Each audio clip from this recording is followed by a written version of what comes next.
kalaulah dari satu di antara 15 itu kalau ada anak muda kan cuma satu doang, si Kaisang doang kan. Putusan Mahkamah Agung itu hukum.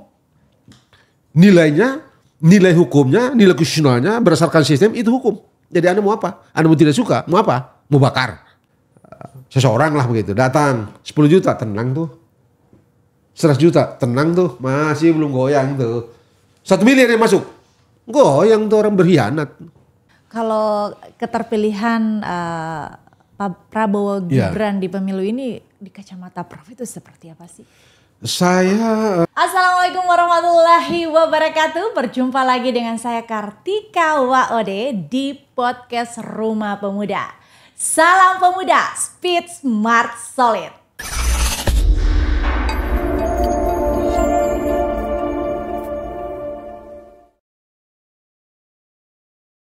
Pasca pemilu 2024, Indonesia dihadapkan dengan isu-isu krusial terkait politik.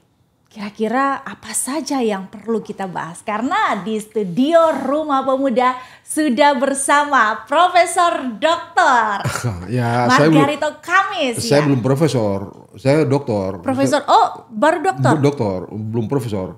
Karena saya nggak pernah urus. Gitu. Dan saya malas urus. Tapi kan di media-media manapun. Itu urusan orang. Baik ya, karakter beliau memang agak cuek ya. Baik, Prof, kita terima kasih atas kesediaan waktunya sudah berkunjung di podcast Rumah Pemuda. Ya, terima kasih juga sama teman-teman di Rumah Pemuda ini, di KNP ini yang percaya saya datang berdiskusi dengan Anda di sini. Iya, baik. Kita anak muda ini butuh pencerahan nih, Prof. Butuh ilmu yang banyak tentunya sama pakarnya. Tapi ngomong-ngomong, pendekar ilmu hukum tata negara ya? Enggak, masih ada orang lain yang lebih hebat kok. Ini isu tidak bisa dipatahkan, dibantah juga. Ini pasti ada orang lain yang lebih hebat gitu ya. Tapi hal terbaik itu begini, sebaik-baiknya kita pasti tidak lebih baik dari orang. Itu standing saya gitu ya. Dan saya rasa di dalam kenyataannya memang ada orang lain yang jauh lebih hebat dari saya. Nah, saya ya ikut-ikut doang. Prof sudah hadir di sini sudah paling hebat deh pokoknya.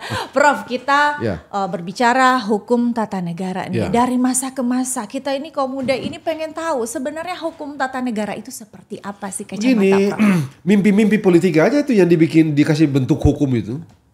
Dia kan gak jatuh dari langit tuh hukum tata negara itu. Jadi kalau Anda punya mimpi politik, kita mau begini, kita mau begini, kita mau begini misalnya begitu ya. Itu aja ditulis dalam hukum. Jadilah tata negara tuh. Bukan sesuatu yang jadi karena itu salah kita misalnya ini ya, kita main tiru Amerika misalnya, tiru ini tiru itu, salah kita karena boleh jadi culture kita bukan boleh jadi dan pasti culture kita berbeda dengan Amerika Serikat. Kalau Anda mau hebat itu demokrasi, Anda mesti adaptasikan dia ke dalam culture kita. Anda senang atau tidak senang, Anda suka atau tidak suka. Anda mungkin pernah tahu Kishore Mahbubani, mantan duta besar Singapura untuk PBB, dia mengatakan Anda tidak bisa menghindar dari constraint culture. Nah karena itu menurut saya demokrasi kita dan dengan begitu akan berpengaruh terhadap postur tata negara kita, itu sangat tergantung pada seberapa tepat kita adaptasikan mimpi-mimpi politik kita dengan value kita. Dengan culture kita. Kalau itu bisa kita lakukan, kita akan hebat. Coba Mbak, ketik, coba Anda lihat. Tadi kan kita off air tadi, kan saya bilang sebentar itu. Ada itu calon gubernur bisa di Maluku Utara itu ratusan miliar. Gaji Anda? Nggak sampai itu 100 juta, 150 juta lah katakanlah total yang gaji, tunjangan ini segala macam itu. Nah, paling 150 juta. 150 juta kali 5 tahun, berapa duit? Sisanya dari mana? Kamu curi nggak coba? Minta kan harus ngambilnya jual ini jual itu segala macam kan. Jadi gimana coba? Nah itu kan efek dari sistem kan. Betul. Itu kan efek dari mimpi kita. Demokrasi mesti begini nggak begitu. Kan Anda sekolah nih pasti nih teman-teman di sini kan sekolah semua nih. Si Aristoteles itu kan bilang tuh demokrasi itu barang terburuk, sistem terburuk ketiga setelah oligarki dan tirani. Kenapa kita pilih? Karena itu Mbak. Di perdebatan sama juga sebenarnya ya, dalam batas tertentu kita bisa temukan dalam perdebatan di BPPKI Kalau Anda cek perdebatan di Amerika Serikat 1787 itu, orang nggak bicara mengenai demokrasi, orang bicara mengenai respublika, republik, justice, right, bla bla bla. Itu yang sekarang kita bicara, yang semua sekarang diasosiasikan dengan seolah-olah itu unsur esensial dari demokrasi. No, orang bicara mengenai republik, justice, equality before the law, equality before the law, government, clean government, bla bla bla itu. Itu semua orang bicara mengenai republik, orang nggak bicara demokrasi, Pak. Begitu itu. Nah kita aja nih yang nggak ngerti setengah-setengah. Oh demokrasi, pemilihan langsung bla bla bla. Itu demokrasi. Kalau pilih melalui MPR itu otoriter, nggak bagus. Kita mundur segala macam. Bukan itu. Ini kan semua didedikasikan kepada human being.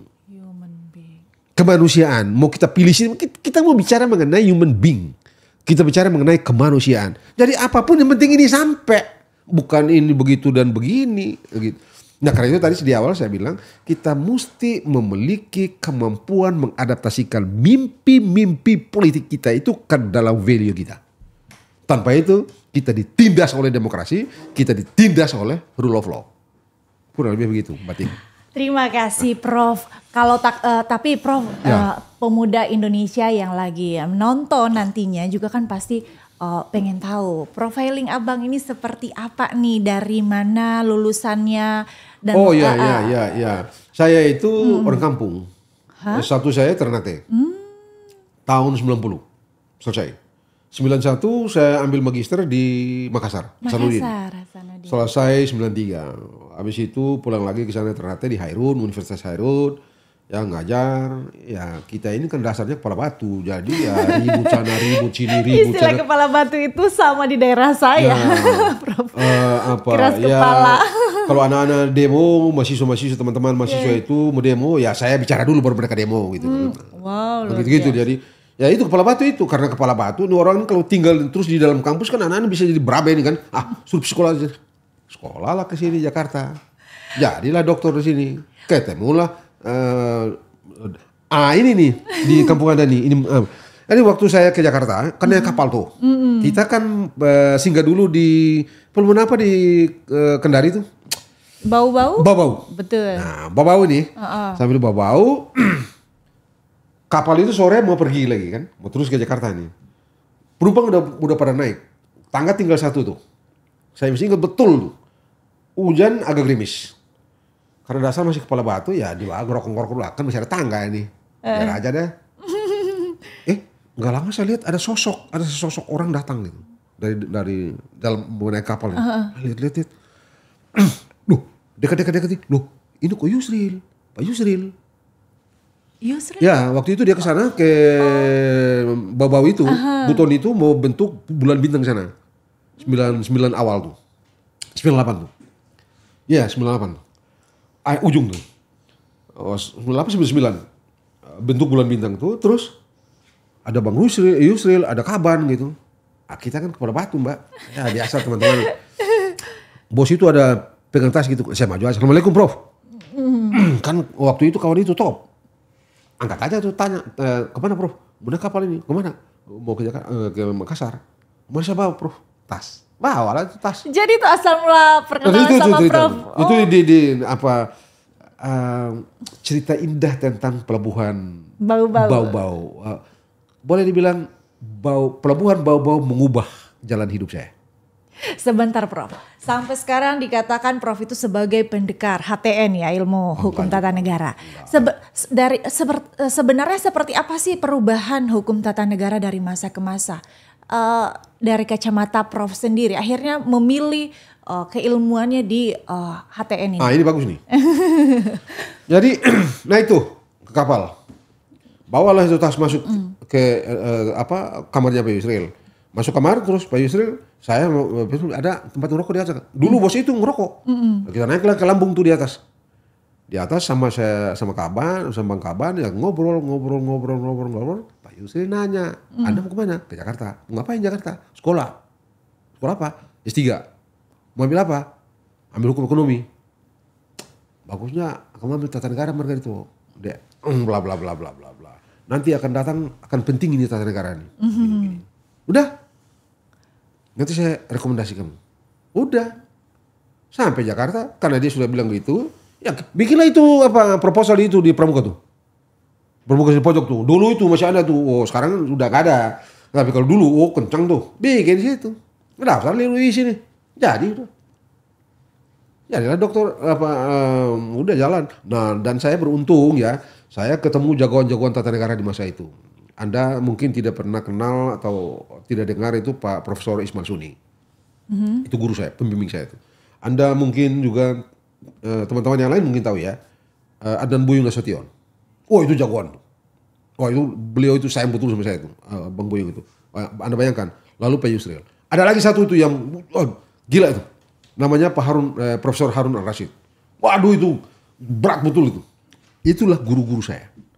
Jadi saya ini sebenarnya dididik oleh kita ini kan sudah keras dari kampung nih. Karakter kita keras gitu. Lalu ketemu orang seperti Profesor Ismail Suni. Adnan Buyung Nasution almarhum. Semoga jasa mereka pada saya, pada bangsa ini dibalas oleh Allah Subhanahu wa taala. Profesor Harun Al-Rashid. Ini orang keras semua. Profesor Yusril. Termasuk ini keras dalam arti mendidik ya? Mendidik. Orang-orang pintar. Pintar dan karakternya kuat. Ismail Suni itu minta ampun ya. Kuat betul. Profesor Ismail Suni itu. Kata dia, Bung Karno aja saya lawan. Soeharto juga saya lawan. Bung Karno saya lawan, Soeharto juga saya lawan. Anda bayangkan, nah waktu itu dia pesan saya tuh, Margarito, nanti satu waktu kamu tidak boleh terlalu fanatik sama hukum tertentu gitu ya. Bagaimana bisa gitu Prof? Kamu tahu nggak, dulu tuh namanya undang-undang subversif. Undang-undang subversif itu, di waktu itu Profesor Suni itu luar biasa. Mempertahankan berlakunya undang-undang subversif. Yang main tangkap-tangkap tuh, kalau Anda sih nggak terasa, kalau kami dulu tuh, aduh udahlah. Maksudnya tangkap-tangkap gimana nih? Tangkap. Main tangkap saja. Ini nggak ada tanpa prosedur hukum. Nggak ada cerita prosedur. Ini kalau apalagi KNP, makanya kita paham lain KNP ini. Ya kalau Anda ngomong terus keras-keras ini pada waktu itu tuh rapat-rapat begini, ada teman-teman KNP kan suruh rapat-rapat nih, ngomong berat, kritik kekosan tuh. Udah tangkap tuh. Udah nggak sampai rumah. Bisa nggak sampai rumah tuh. Hilang jejak. Hilang sih nggak. Tangkap itu nggak diundang deh ngomong-ngomong. Ya di masa lalu itu begini. Anda ini kepala batu nih, keras. Didekati tuh ngomong baik-baik tuh, baik-baik. Masih juga gila ini. Selesaikan. Ambil, tangkap. Nah, jadi Pak Suni itu orang kan yang mempertahankan undang-undang subversif. Anda tahu nggak? Ini orang masuk penjara tanpa proses peradilan dengan undang-undang subversif yang dia pertahankan habis-habisan. Anda tahu? Pak Suni itu bilang sama saya, Margarito kamu tahu, di awal Orde Baru waktu Pak Harto naik itu, ada 3 serangkai. Suni, Nasution, Soeharto. Pagi-pagi Suni ngomong, siang-siang Nasution ngomong, malam Soeharto. 3 serangkai ini. Itu hebat itu. Tapi lu tahu nggak? Nasution habis, Suni masuk penjara juga. Nah, tapi poin saya diajari atau ketemu dengan orang-orang hebat. Pintar, karakternya kuat sekali. Sudah begitu saya sendiri ya agak miring-miring lah gitu. Itu satu ya. Yang kedua tadi Anda bilang bagaimana sih tata negara dari waktu ke waktu. Tata negara itu adaptasi mimpi-mimpi politik. Jadi sangat tergantung pada postur politik. Kemana nih Anda mimpi? Bagaimana mimpi politik Anda? Nah sekarang ini kan Anda tahu nih. Beberapa hari yang lalu kan Pak Amin Rais yang 99-2002 itu memimpin sidang MPR mengubah undang-undang dasar. Yang akhirnya kita dulu pilih presiden melalui MPR dengan perubahan undang-undang dasar itu kita pilih seperti sekarang kan. Pak Amin bilang apa sekarang salah. Salah kan sekarang. Jadi dia mewakili tata negara itu mewakili impian, mimpi, pertarungan politik satu masa. Iya baik Prof. Bahwasanya hukum tata negara ini hadir dari mimpi-mimpi politik. Yes. Ini mimpi baik atau mimpi buruk untuk selalu mimpi buruk, selalu mimpi baik. Dianggap baik ya, harus dianggap gitu. Karena kita mau bikin bikin hukum tata negara itu untuk dedikasikan kepada cara kita bernegara, cara kita bermasyarakat, cara kita berpolitik, cara kita berhukum gitu ya. Jadi pasti di titik itu baik. Hanya saja boleh jadi ia baik pada satu waktu tapi tidak lagi adaptif pada waktu yang lain. Karena itu kita perlu mengkaji, perlu melakukan refreshing gitu ya. Pada titik itu ya. Tadi dianggap baik ya Prof, dianggap baik artinya memang ada yang tidak baik. Ya, memang karena ini politik. Jadi jangan lupa juga. Kan ini sesuatu yang Anda waktu kita rapat-rapat, ya sama sebenarnya nih kayak di KNP ini. Rapat ini kan ada banyak ide nih. Lalu diperkecil. Kalau masih juga ekstrimnya misalnya ada 2 ekstrim, kan akhirnya kan mesti kita kompromi gitu kan. Mesti rapat-rapat sebab kita musyawarah bisa mufakat kan. Itulah yang dibikin yang di dalam hukum kan. Di undang-undang dasar itu. Tapi kalau Prof baik. Kalau misalnya nih saya kasih contoh ini ya. Pada waktu perdebatan di PAS 1 BP MPR itu ada 2 gagasan besar. Saya ambil yang mengenai pemilihan umum gitu ya, pemilihan presiden gitu. Gagasannya begini, 1 ekstrim, sebenarnya tidak terlalu ekstrim. Pilih melalui tetap mempertahankan pemilihan presiden itu melalui MPR. Atau satu lagi, pemilihan langsung. Tidak ada cerita, pilih langsung. Siapa di sini? Golkar. Jagoannya siapa? Teo Sambuaga, salah satu di antaranya, dan Bang Andi Matalata. Itu Ruli Hairul Aswar dan ada beberapa type. Ini 3 figur yang sangat menonjol pada waktu itu. Dan itu Golkar jago bermain politik. Saya gila juga nih orang-orang nih. Udah, ini 2 nih. Debat. Itu jago Golkar tuh. Lolos. PDIP di sini di blok ini. Pemilihan tetap melalui MPR kalah dia. Ini menang. Terus masyarakat lagi belum selesai. Waduh, bagaimana kalau 2 putaran? 2 putaran, pada putaran kedua kembali ke MPR. Tidak boleh lagi ke rakyat. Itu PDIP. Kalau putaran kedua pergi ke MPR. Jadi putaran pertama itu semacam nominasi aja gitu. Preliminary election gitu. Kayak begitulah kira-kira kalau Amerika Serikat. Putaran kedua, suara terbesar pertama dan kedua masuk ke MPR, dipilih oleh MPR. Main tuh di BPMPR tuh dan segala macam tuh. Kalah juga Golkar. Kalah juga PDP. Maka jadilah seperti sekarang. Pemilihan presiden yang sekarang ini. Iya, secara langsung. Nah, yang menarik itu Mbak Tik, ada yang unpredictable pada waktu itu. Apa yang unpredictable? Sementara kalau kita banding dengan Amerika Serikat itu diprediksi. Ya ini yang duit. Ini duit apa Pak? Duit itu bagi-bagi itu yang kesana kesini bagi tim sukses lah inilah itu segala macam itu. Begitu kan? Lalu duit ini berasal dari korporasi atau dari oligarki atau tidak. Ini tidak dibicarakan. Kecuali tapi satu hari itu muncul dibicarakan. Pada waktu bicara mengenai pemilihan presiden langsung ini tidak. Tapi bicara pemilihan presiden melalui MPR pernah ada muncul tuh. Bahwa nanti jangan pilih melalui MPR. Why? Karena kalau pilih MPR anggota 700 nih. Asumsikan ya. Itu yang bicara namanya Pak Suwarno. Suwarno itu dari fraksi PDIP. Dia bilang andai kata nih 700 orang pilih. Gitu ya. Datang tuh. Dia ada sebut nama tapi saya nggak usah pakai nama lah. Seseorang lah begitu. Datang 10 juta tenang tuh. 100 juta tenang tuh. Masih belum goyang tuh. 1 miliar yang masuk. Goyang tuh orang berkhianat. Kata Pak Warno. Begitu itu. Satu. Yang kedua. Almarhum Kiai Yusuf Muhammad. Politisi PKB pada waktu itu. Dia bilang apa? Jangan pilih melalui MPR. Karena MPR ini, manusia-manusia di MPR ini tidak memenuhi kualifikasi sebagai ahlul ahli wal akdi. Ini orang-orang yang bukan ahli. Ya bukan ahli lah. Ini kan tidak sekelas ini Sayyidina Umar, tidak sekelas Sayyidina Abu Bakar, tidak sekelas Sayyidina Utsman. Jadi jangan pilih MPR. Kira-kira gitulah. Akhirnya sudah pilih seperti sekarang. Ternyata kayak sekarang ini kan. Kalau begitu itu.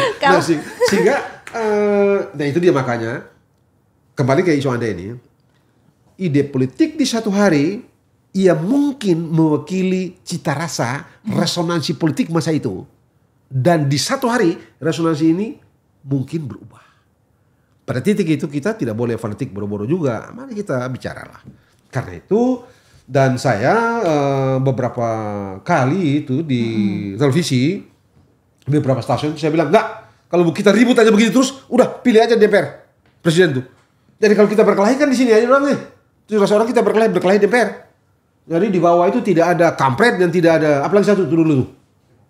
Cebong. Nggak ada tuh kampret cebong. Nggak ada itu apalagi satu tuh.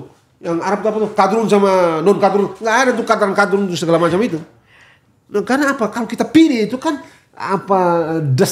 social destructionnya kan jatuh ke bawah tuh. Di Ambon itu di pemilihan kemarin ini saya baru dikasih tahu itu ada beberapa teman dari sana itu. Ya kita tahu lah, kita di kampung ini kan kadang fanatik kan bodoh-bodoh juga ini. Dia nggak tahu kalau kita konco-konco nanti ini, habis itu kumpul sini. Tapi di bawah itu terbelah. Dulu 2019 kan ada apa kampret sama ada cebong gitu. Terbelahnya luar biasa itu. Nah ini kan tidak dihitung. Sementara yang begini-begini dihitung oleh Amerika Serikat pada waktu perdebatan orang-orang itu di Philadelphia Constitutional Convention. Pada waktu bicara mengenai bagaimana mengisi jabatan presiden ini, muncul dua pikiran. Persis seperti kita, pilih langsung dan pilih melalui Kongres. Kalau pilih langsung begini, Kongres begini. Dua-dua ini buruk. Komprominya ini yang sekarang itu. Yang mengunculkan gagasan kompromi itu namanya Connecticut Compromise. Itu kalau tidak salah dikemukakan oleh Edmund Randolph. Dia mengatakan, udah ini busuk, begini caranya. Maka ada popular vote, ada electoral vote. Itu kompromi dari kebusukan dua biji ini. Ini busuk. Maka begini komprominya. Nah kita tidak waktu itu.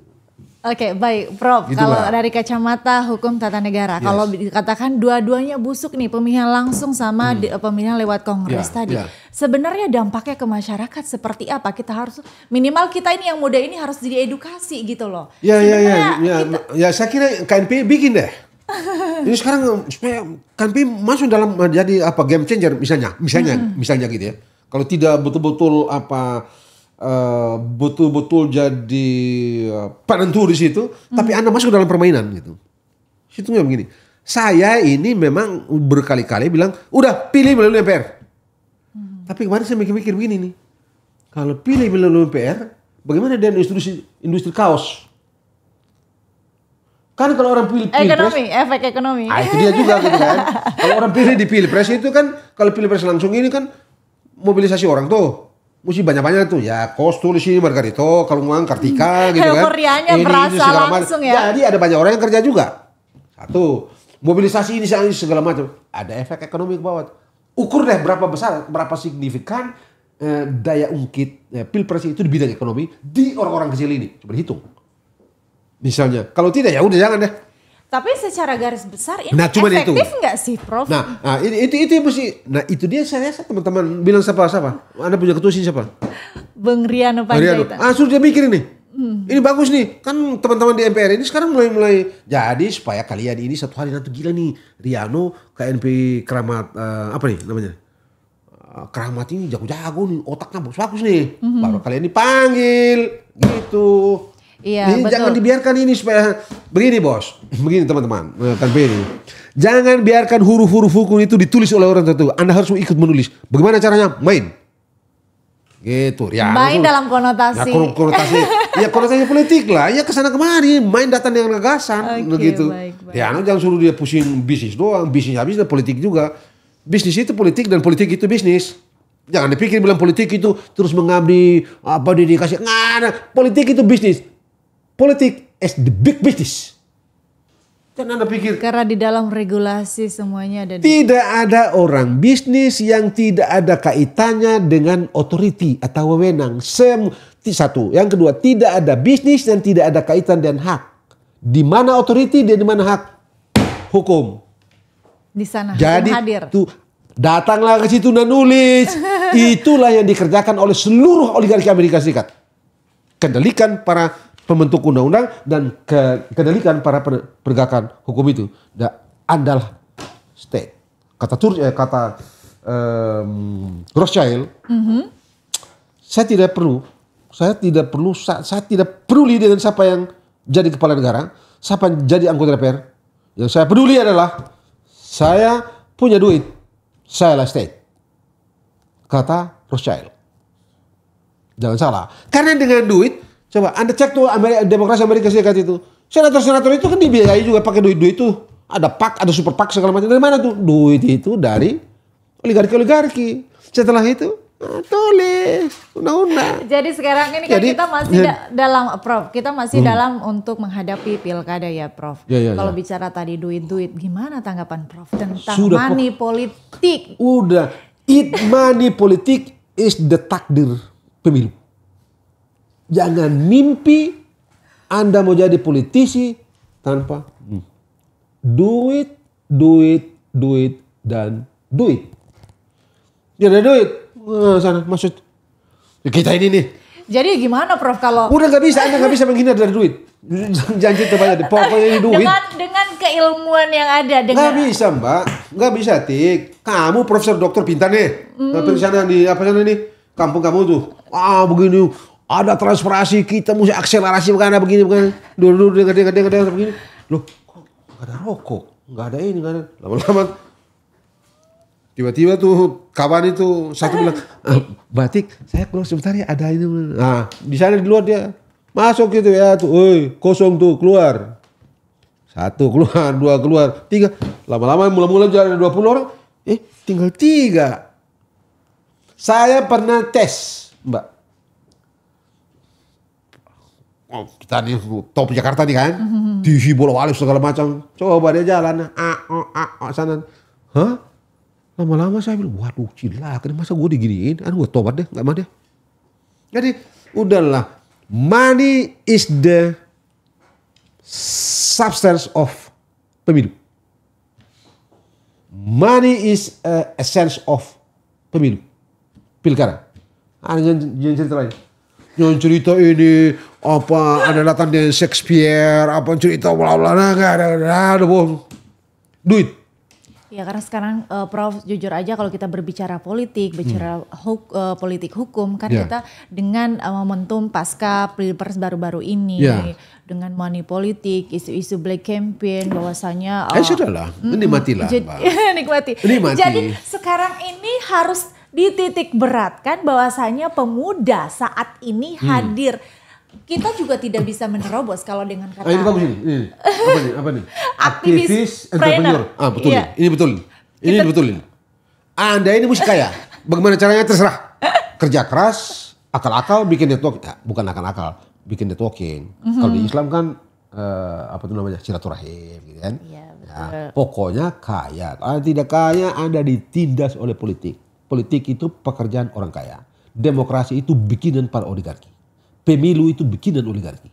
Jadi bagaimana kita yang muda-muda ini untuk menyongsong usia usia masa kelebihan penduduk pokoknya kerja keras bikin. Apa yang kita harus siapkan di kacamata Prof? Nomor 1 kerja keras. Nomor 2 kerja keras. Nomor 3 kerja keras. Jangan lupa ciptakan networking. Ya kerja keras, Anda smart saja tidak cukup. Walaupun itu sudah modal gitu ya. Tetapi networking itu penting. Kerja keras itu penting. Jangan pernah patarang. Maju. Saya tadi sebelum kesini, beberapa hari saya nonton salah satu mahasiswa di Bogor.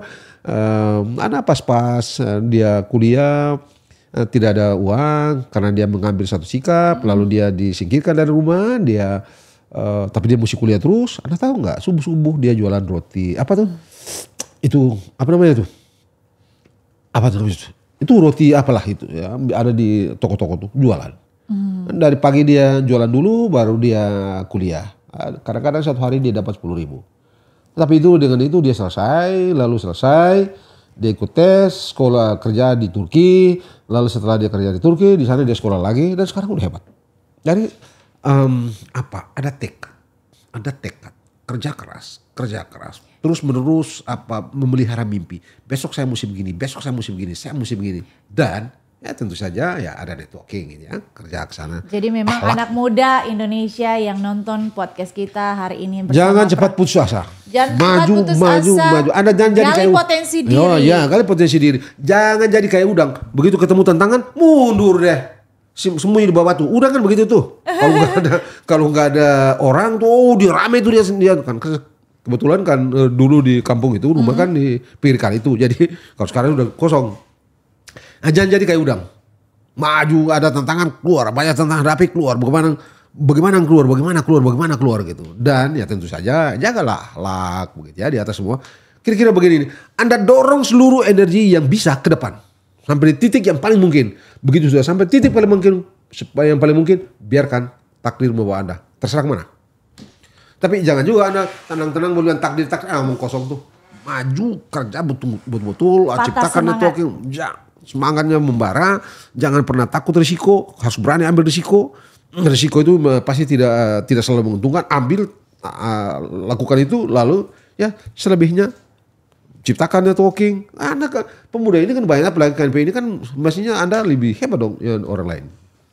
Karena itu kan sebenarnya yang saya identifikasi sih Anda memiliki itu di KNP ini. Ini organisasi besar. Dulu organisasi ini punya pikiran-pikiran yang hebat-hebat ya, melahirkan orang-orang yang hebat-hebatnya. Nah jadi saya rasa itu perlu dihidupkan lagi gitu ya. Anak muda jangan harus kerja keras, jangan cepat putus asa, jaga akhlak, terus ya bangun networking sana sini, dorong seluruh kekuatan itu sampai pada titik yang paling mungkin, lalu sudah sampai di situ, biarkan takdir membawa Anda. Baik, terima Salah kasih. juga kalau Anda tidak kerja keras baru bilang ini takdir. Baik Prof, akhir-akhir ini kan menghadapi Pilkada 2024 ini kan banyak krusial ya, keputusan ini menjadi keputusan kontroversi publik seperti putusan Mahkamah Agung betul, itu? Dasar batas usia minimal kepala daerah. Sudah begini Mbak Tik, begini. Mau apa? Itu orang-orang yang ribut-ribut mengenai putusan Mahkamah Agung yang nomor berapa itu? Yang dari 29 terus 29 syarat calon gubernur, bupati, wali kota. Gubernur itu 30 tahun, bupati, wali kota 25 tahun gitu kan? Iya betul. Sekarang ini hakim yang memutuskan perkara itu geser. Nanti aja deh. Nanti 30 tahun itu kalau lantik baru 30 tahun. Kan? Itu berarti kan manusia siapapun itu di bawah 30 tahun bisa ditetapkan jadi calon gubernur. Mau apa?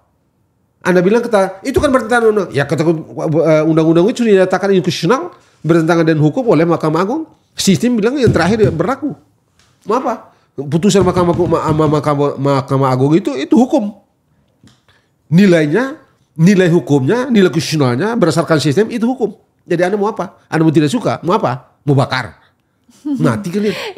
Jadi ini berlaku gitu. Dampaknya untuk muda ini peluang bagus untuk anak muda atau memang hal yang dipaksakan karena ada titipan kah, ada komunikasi? Saya ini bukan begini Tik, saya ini bukan ahli nuju. Anda mau bilang Kaesang nih? Kaesang ada kan banyak orang mengasosiasi ke sana ke Kaesang tuh. Begini. Nah ini yang kadang-kadang saya berbeda dengan teman-teman yang lain gitu ya. Kebetulan saya ini belajar hukum. Hukum itu mesti objektif. Sesuatu yang kita bicarakan itu mesti dapat dilihat, dapat dicek oleh Anda dan saya, oleh semua orang. Kalau Anda bilang gelas, yes ada gelas. Sekarang Anda bilang kesan, kalau besok dia enggak, bagaimana coba? Yang objektif sekarang ini ada putusan yang mengubah syarat itu. Kalau kita mau bicara ilmu, ini norma. Karena norma, Anda juga bisa. Berlaku buat Anda, berlaku buat mereka ini, berlaku buat siapa? Ya kan? Kalau nanti tidak semua calon kepala orang Maluku Utara itu ada 1 juta lebih. Yang calon gubernur sampai sekarang kan kira-kira 3 orang. Jakarta ini ada berapa juta orang? Jakarta ini ada berapa juta orang? Namanya muncul cuma itu doang itu. Sekarang kan Anies disebut lagi tuh. Iya dari itu makanya masyarakat. Jadi kalau jadi satu di antara yang banyak itu kalau kasihan Anda mau apa? Mau apa? Di mana salahnya? Ini kita tidak berbicara dia kan betul. Ya, Prof. Ini kan saya mewakili netizen Indonesia gitu. Jadi, emang kita kekurangan figur gitu loh. Dengan keputusan ini seolah-olah ini adalah keputusan karbitan yang memang kebutuhan untuk pilkada ini apakah titipan? Kecuali kalau segelintir orang. Maaf ya, saya dengan segala hormat saya kepada yang bisa saya berikan kepada Anda dan siapapun itu yang berpikir begitu saya hormat, begitu ya. Tapi pemilu pilkada kali ini itu ada 500 lebih ya. Iya, ada gubernur, bupati, bla bla bla bla. Yang kira-kira bicara mengenai kalaulah dari 1 di antara 15 itu kalau ada anak muda kan cuma satu doang, si Kaesang doang kan. Jadi apa? Ya anak muda di kampung Anda sana, anak muda di kampung saya. Kalau dia mau, kalau dia ada ini, dia bisa kan? Norma ini tidak berlaku untuk Kasang. Ini barang ini bukan untuk Kasang aja. Bisa untuk Anda, bisa untuk setan siapa itu di kampung-kampung sana. Iya baik, kalau berbicara jadi oke aja gitu Mbak. Kalau kita berbicara norma nih kan etika juga harus dikedepankan karena nurani publik juga kan harus di. Oh setuju Mbak, begini. Begini, ini sama dengan perdebatan di Mahkamah Konstitusi itu. Saya ini etika itu betul ya.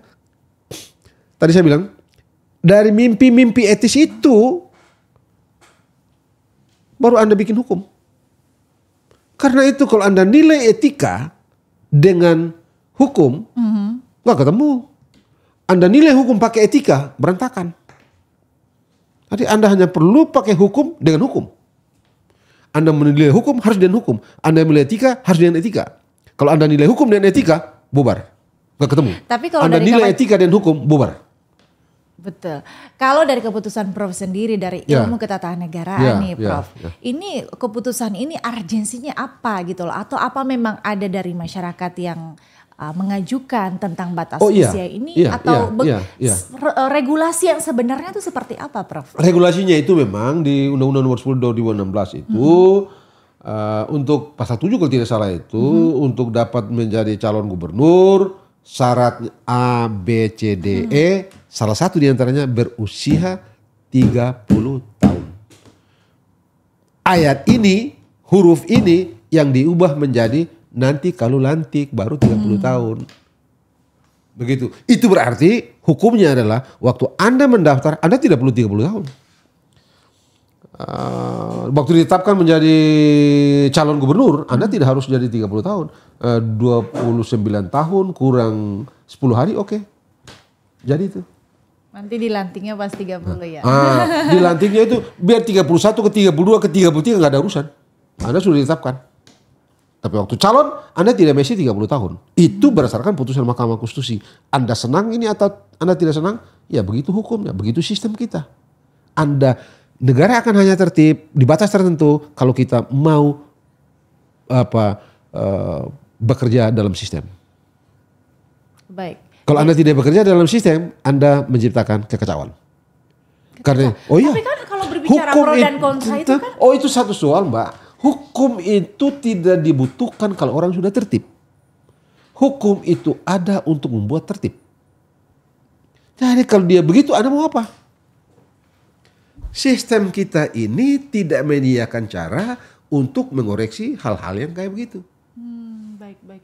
Nah kalau saya setuju lah, katakanlah orang bilang begini kayak Anda bilang ini. Cuma masalahnya sistem tidak lagi menyediakan jalan untuk kita koreksi. Itu problemnya. Baik Prof, saya ini awam dalam hal ini. Soal pilpres dan kan itu ada batas umur juga yang diputuskan oleh MK tentang batas usia. Habis itu pilkada ini tentang EMA. Itu sebenarnya regulasinya seperti apa sih Prof sebenarnya? Kan kita punya sistem ini begini. Kalau ada satu aturan itu dan Anda menilai aturan itu merugikan Anda bawa ke Mahkamah Konstitusi kalau pada level undang-undang. Kalau itu PP misalnya atau di bawah undang-undang itu Anda lihat undang-undang sialan nih kok merugikan saya nih. Ya, Anda bawa mesti pergi ke Mahkamah Agung untuk ngecek itu apakah pikiran Anda ini betul atau tidak. Kalau Mahkamah setuju dengan Anda, ya undang-undang itu berubah. Gitu Mbak. Jadi ini sistem. Itu problemnya. Ya, tapi saya dapat mengerti ya saya dapat mengerti, memahami pada batas kita sebagai orang yang menghormati orang gitu ya. Kritik-kritik orang bahwa tadi itu yang Anda bilang tuh, dulu di Mahkamah Konstitusi begini. Sekarang kan orang bilang ada MK itu jadi Mahkamah Kakak. Iya, MA betul. itu jadi Mahkamah Adik. Karena gitu itu isu-isu yang bergulir di masyarakat, Prof. Iya. Ada Mahkamah Kakak, karena yang putusan di 90 di Mahkamah Konstitusi itu membuat Gibran dapat dicalonkan menjadi cawapres gitu ya. Nah sekarang ini kata orang-orang ini jadi karpet merah bukan buat adiknya. Karena itu Mahkamah Konstitusi diasosiasikan secara negatif dengan ini Mahkamah Kakak. Iya benar-benar. Mahkamah Agung, ini Mahkamah Adik. Ini Prof, ini sistem yang dipaksa. Sistem. Yang dipaksakan apa memang mengalir begitu saja karena dilihat dari ilmu ketatanegaraan atau hukum ini harus berlaku di era ini. Kalau kita lihat dari mimpi politik itu sendiri, sebenarnya kondisi negara kita itu saat ini seperti apa sih, Prof? Ya, seperti apa? Beginilah adanya. Iya, maksudnya kalau kontroversi itu Mbak, saya begini ya. Saya kebetulan mengajar juga perbandingan hukum tata negara begitu ya. Jadi saya mengenal sejumlah putusan kontroversi dari beberapa tempat itu ya. Dan sekali lagi karena saya belajar itu, maka saya mengerti bahwa kontroversi itu akan ada di mana-mana. Dan kalau Anda tahu, saya tidak tahu apakah Anda ini orang tata negara atau tidak. Tapi kalau Anda tahu, Amerika Serikat itu sudah ada dengan kontroversi dalam bidang-bidang hukum yang luar biasa. Dulu ke tahun 1791 Amerika Serikat itu mau bikin undang-undang, mau bikin bank namanya First National American Bank gitu ya. Itu jadi perdebatan luar biasa tuh. Ada Thomas Jefferson dan James Madison di satu blok dan Alexander Hamilton Menteri Keuangan di blok yang lain. Ini dia menghendaki pembentukan bank, ini tidak mau. Luar biasa tuh. Ini tidak mau, diantaranya berpendapat bahwa ya tidak boleh ada bank karena tidak ada perintah dalam undang-undang dasar pendirian bank gitu. Thomas Jefferson dan James Madison ini nggak mau tuh, nggak boleh, tidak ada perintah dalam undang-undang dasar. Satu, yang kedua, bank itu kerjanya menindas yang apa? Menindas dan kredit. Bank itu memproduksi inflasi, deflasi dan apalagi satu itu. Itu kerjaan dan krisis. Itu kata Jefferson. Sejak dari itu tuh. Bank itu sama dengan penciptaan inflasi, deflasi, krisis. Lalu dia akan jajah rakyat ini pakai kredit. Itu kata Thomas Jefferson. Dan tambah tadi itu, ini bukan perintah undang-undang, nggak boleh bikin. Ini dengan seluruh networking politik dia ke Kongres pada waktu itu berhasil menggalang Kongres dan akhirnya bikin kontroversial. Tapi itu jadi Amerika sampai sekarang ada tuh. Jadi biasa aja. Nah, jadi Prof, sebentar saya. Jadi kalau kontroversi ini kalau di masyarakat itu dianggap biasa aja atau keterlibatan masyarakat itu sejauh mana sih gitu loh? Dengan maksudnya kontroversi ataupun memang kita harus pasrah aja dengan keadaan gitu loh? Tidak harus pasrah, kan habis itu kita kalau pasrah itu gitu ya. Iya, tapi di sini masyarakat hadir untuk sepakat atau tidak sepakat akhirnya gitu. Ya seperti Amerika Serikat juga begitu, kontroversinya luar biasa gitu. Tapi ya itu jalan juga. Kita akan berada dari kontroversi ke kontroversi gitu ya. Yang paling pokok adalah kita terus menerus memelihara kontroversi itu setiap tahun. Dengan itu memberikan warning agar Anda jangan aneh-aneh dong. Kira-kira gitulah, itulah faedahnya gitu ya. Tapi memang akan sulit kita menghindar dari soal begitu. Ada banyak sekali yang hal-hal yang kontroversi begitu itu gitu di kehidupan kita ini. Jadi saya tidak sementara dari segi hukum, dari segi ilmu hukum itu bukan soal hukum. Jadi itu urusan politik dan kalau politik kan selalu ada other side, ada side lain yang tidak selalu bersama dengan apa yang kita maui gitu. Jadi bagi saya itu hal biasa saja. Kontroversi itu biasa saja. Toh, misalnya kembali ke dalam isu tadi itu. Oke. Tapi katakanlah begitu ya. Kaisang maju. Katakanlah ada orang lain yang sama dengan Kaisang maju juga kan. Mungkin kalau Anda misalnya ingin jadi gubernur tapi usia Anda belum 30, dengan ketentuan ini Anda untung juga. Tapi saya nggak punya ini. Kalau tadi berbicara tentang putusan politik, kepala daerah, itu ukurannya sama money politik ya. Kita tidak bisa kita kesampingkan lah. Cuman kan kita masyarakat Indonesia pemula ini, gimana ya caranya untuk menghilangkan atau meng-underestimate bahwasanya kita punya gagasan. Kan sekarang juga ada namanya kita berperang soal gagasan tapi nggak ada gitu. Itu gimana menurut Prof? Kita ada nggak kesempatan untuk itu gitu loh, yang nggak punya uang ini untuk hadir gitu loh. Sekarang ini Anda punya duit ada 2 miliar di rumah? Enggak kan, bisa ini teman-teman ini oke. Oke. Oke, saya rasa selalu tidak banyak orang yang mengenal celah-celah kecil yang membuat dia melejit. Selalu tidak banyak. Rockefeller misalnya, yang punya Standard Oil, yang jadi raja minyak sedunia itu. Oh jangan salah, itu orang miskin. Itu orang miskin. Ayahnya penjual obat keliling. Dia nggak bisa sekolah. Tapi dengan segala macam yang dia punya, sekarang dia kendalikan Amerika. Siapa yang bilang minyak satu dunia ini dia bawa kendali dia?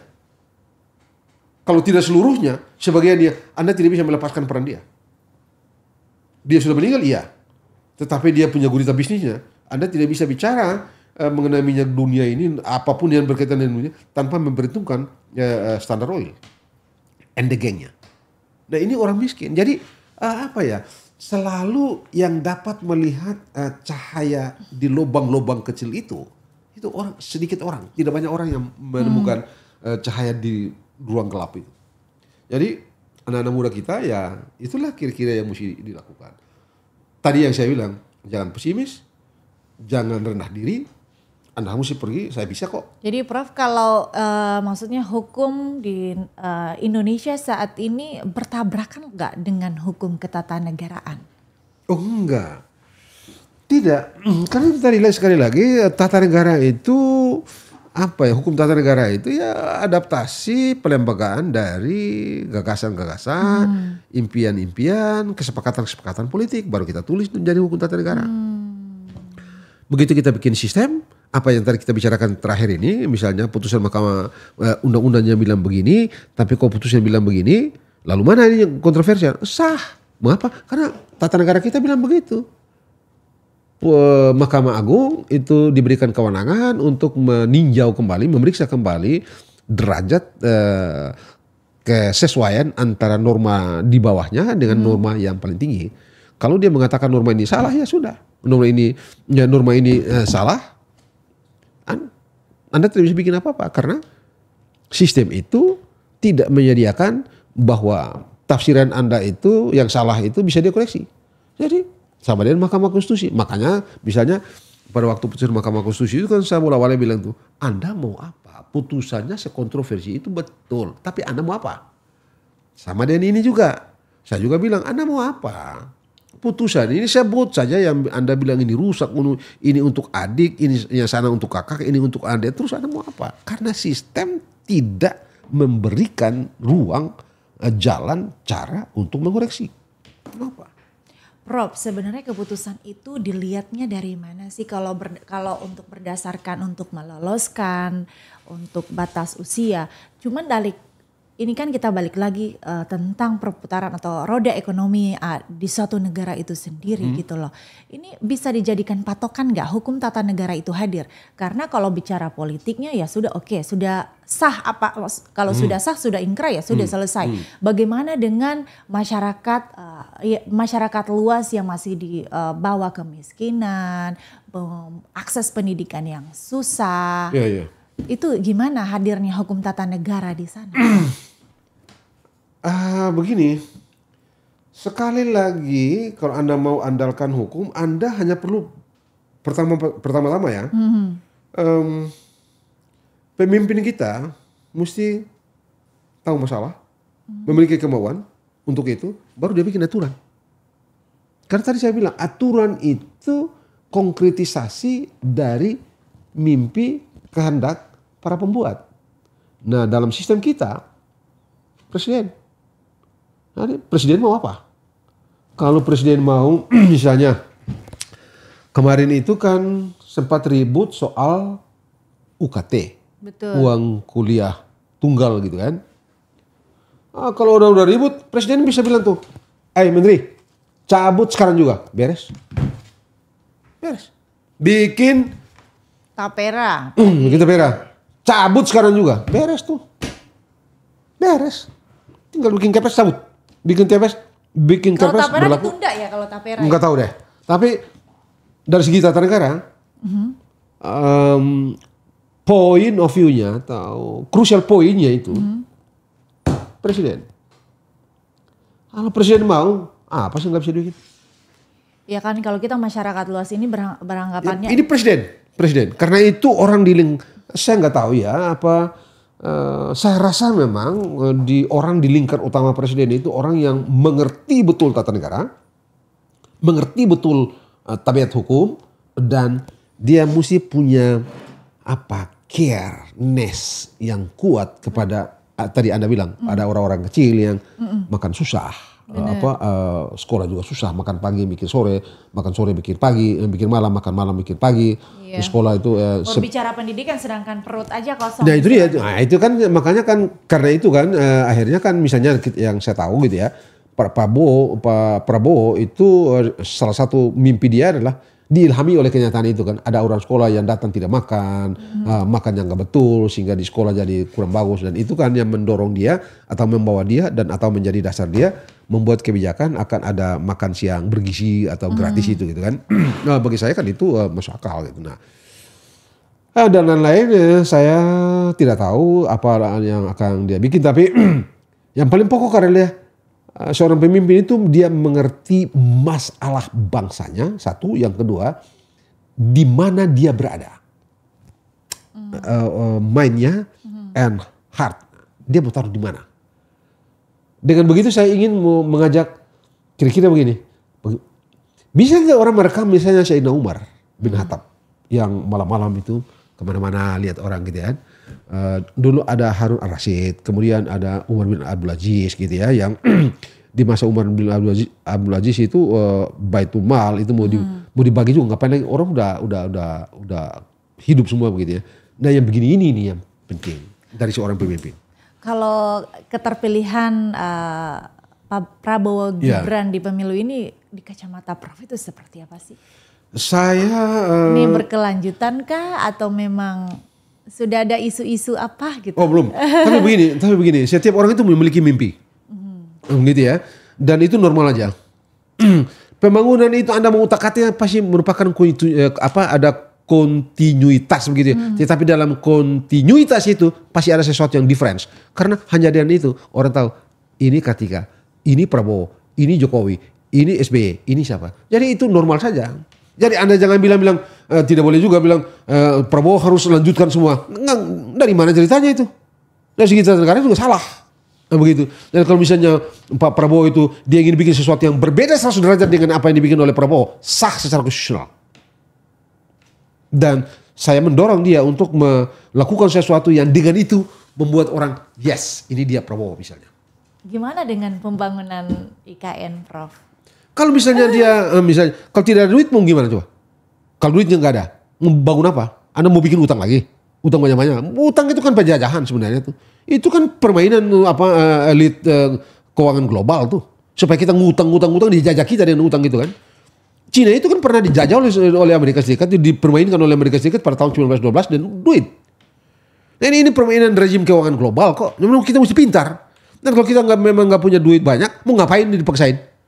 Ngapain kita paksain itu IKN itu? Jadi kalau Prof sendiri sebenarnya tidak setuju dengan IKN ini sendiri? Oh bukan tidak setuju. Setuju aja gitu kan, nggak ada masalah juga. Tapi kalau kita hari ini tidak ada duit, jangan Anda paksakan 5 tahun ke depan harus beres.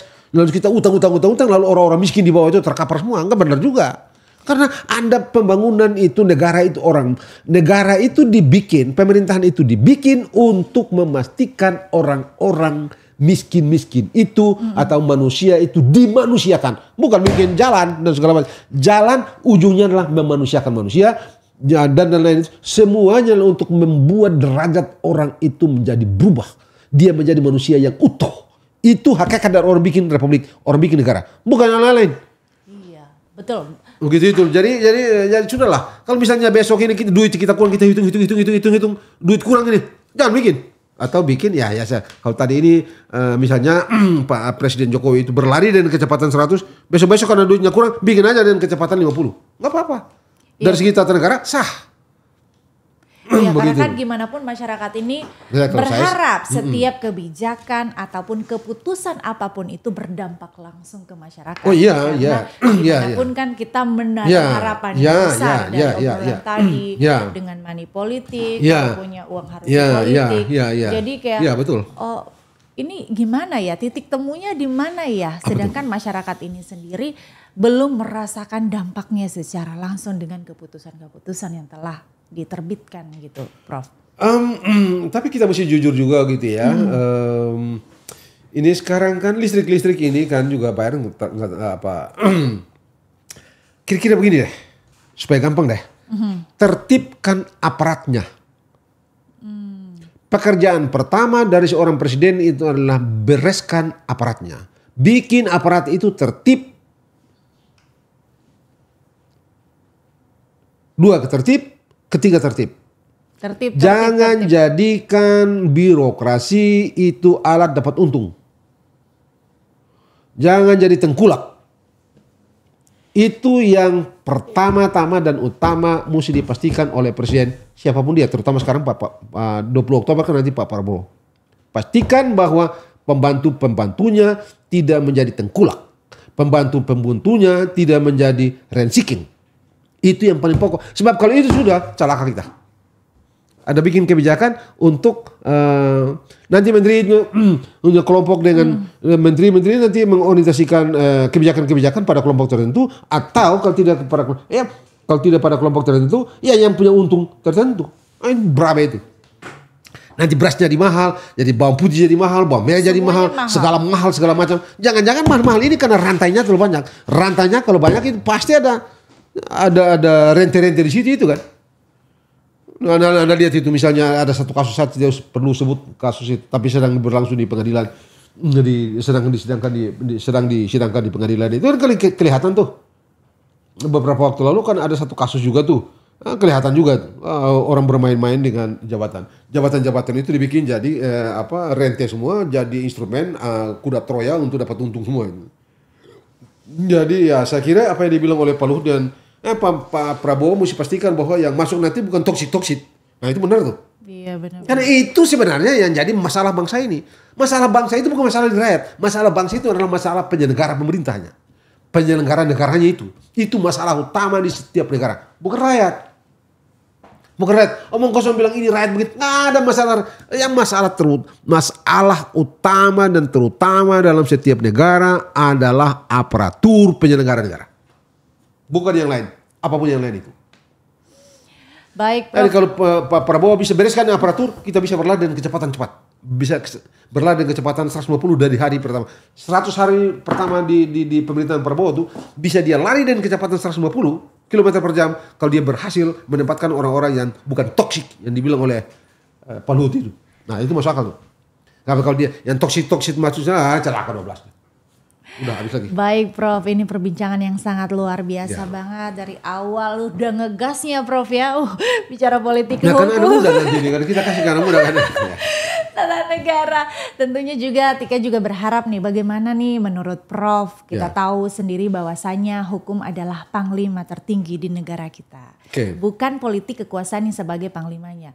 Bagaimana mengajak anak muda Indonesia untuk tertarik belajar atau masuk di dunia ketatanegaraan HTN ini sendiri? Begini Mbak, apa yang tadi Anda bilang dan hukum yang paling tertinggi, itu kan politik tuh, itu bukan hukum. Ini hukum ini kan barang ini nih, tergantung orang politik. Begitu, jadi dengan itu sih saya rasa anak-anak muda tahulah. Ini hukum ini, kalau orang politik bikin dia merah ya merah, kalau orang politik bikin dia putih ya putih. Hukum ini cuma alat kok. Alat dari ekonomi, alat dari politik, alat dari sosial. Hukum alat kok. Dia di tengah. Tidak pernah yang lain-lain. Hukum itu, kalau Anda mau rekayasa ekonomi, Anda pakai hukum. Anda mau rekayasa politik, Anda pakai hukum. Anda mau rekayasa sosial, Anda pakai hukum. Jadi hukum ini adalah alat. Ya memang gitu. Dan ini semua politik. Faktanya. Politik yang membuat dia begini. Jadi ini variabel tergantung. Ini tergantung politiknya. Kalau beres ini politik, beres hukumnya. Kalau politik nggak beres ini. Nah untuk beres dalam sistem presidensial, presidennya. Kalau presidennya beres barang ini. Kalau presiden tidak beres barang ini. Nah kalau presidennya beres, dia akan ketemu jaksa agung yang jago. Kalau presidennya beres, dia akan ketemu siapa yang jago. Udah itu kuncinya di situ dong. Jadi nggak usah muter-muter nanti. Udahlah. Saya kasih contoh kecil dah. Bagaimana Anda bisa lihat masyarakat Madinah yang berantakan kayak begitu ketika Rasulullah datang dan beres? Kan Rasulullah. Kepemimpinan. Demokrasi itu soal leadership. Ngomong kosong itu semua bilang operasi bagaimana. Leadership. Demokrasi. Dan leadership kan memang barang itu kelihatan bisa banyak ngomong. Tapi tidak gampang. Tidak gampang untuk